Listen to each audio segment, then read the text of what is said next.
Hello everybody, welcome back. Thank you for checking out this video.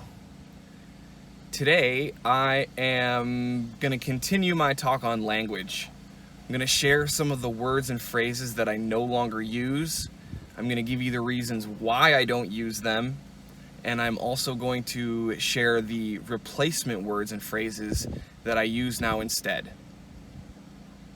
So the overall theme of this video is connotation, and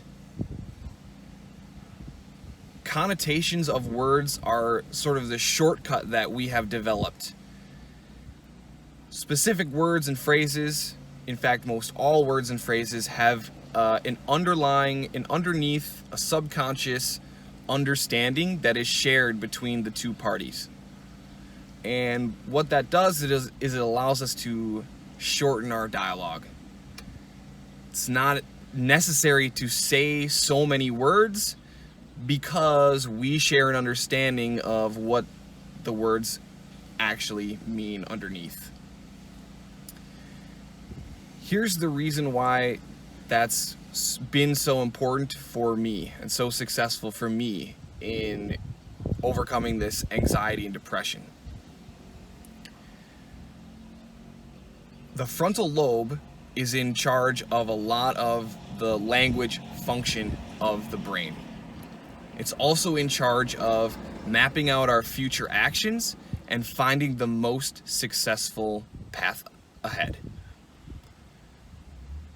The brain doesn't have the option of discarding or ignoring the connotation of the words that I use. So when the words I choose have a negative or a more negative connotation, the frontal lobe projects more negative outcomes because it is bound and conscripted to the full, truthful, total meaning of the words that are chosen.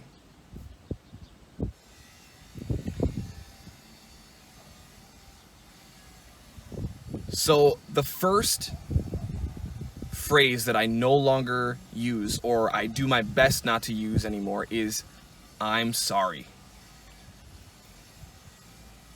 The reason for that is the connotation of "I'm sorry" is that whatever action I did, I knew that it would be hurtful, deceitful, or bad in some other way, and I chose to do it anyway. So I knew that I was lying to you, and I was lying to you to be hurtful.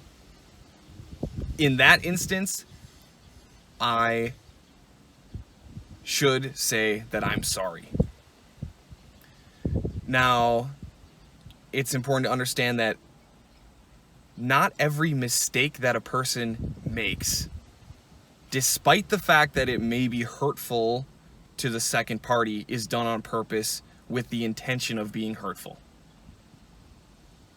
Mistakes are made. That is a fact of life.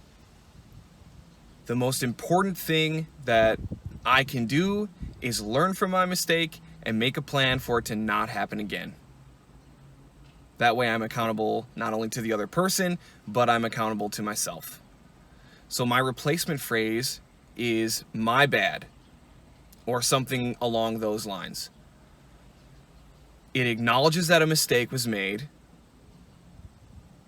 and then it also gives me the opportunity to lay out a plan for these things to not happen again. Hey, you made a mistake. My bad. This is how I'm going to keep this mistake from happening in the future. The second phrase, word that I do my best not to use anymore, is try. The connotation of this word is that an effort was made. There's no specificity about the level of effort that was given. So most people use this word to cover up the fact that they have given the minimum amount of effort in a given task. For example, I'm going to try to lose weight. Well, I walked into the grocery store and I looked at the produce department. I tried. I'm gonna try to go to the gym. Well, I looked up gym memberships on my phone. I tried. I'm going to try to do something. There's no specification about the level of effort that's given. What I use instead are phrases like, I am going to do better next time, or I am going to do my best.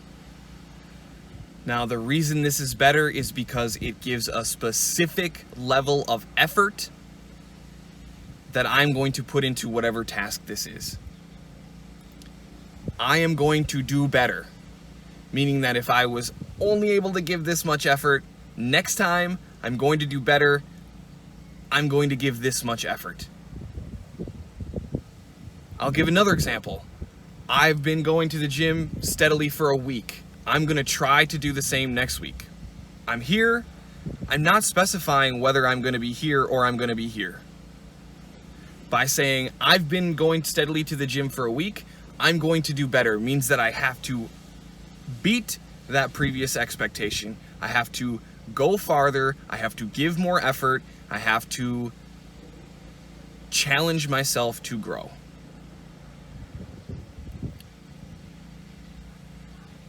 The third phrase that I am doing my best to eliminate, and this one of the three has been the hardest, I feel.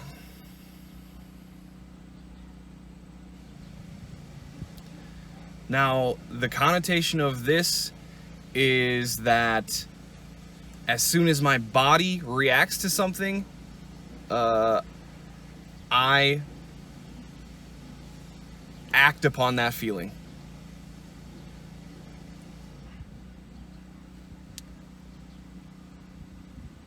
Men do not act on emotion. That is some female shit, and we are not about that here. Men are driven by logic and reason. Now, what I am not saying is that men should not feel feelings. In fact, it's my belief that men are more emotional than women. And that is why it's so important for men to take the next step past emotion, filter it through a logic and reasoning system developed by the individual to come out the other end with the phrase, I think, I believe, the way I see it. These are some of the phrases that I use, I do my best to use, instead of I feel. Again, my goal is to get past that initial emotionally based reactive behavior that is focused in the lower centers of the brain, the older brain, the reptilian brain, and drive those through the filter of my frontal lobe so that I have the opportunity to make the best decision.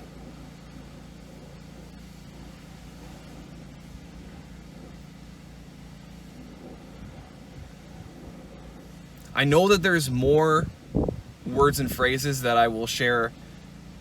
I'm going to do that at a later date. 3 seems to be enough for now. So, thanks again for watching this video. Like, comment, share, subscribe. See you soon.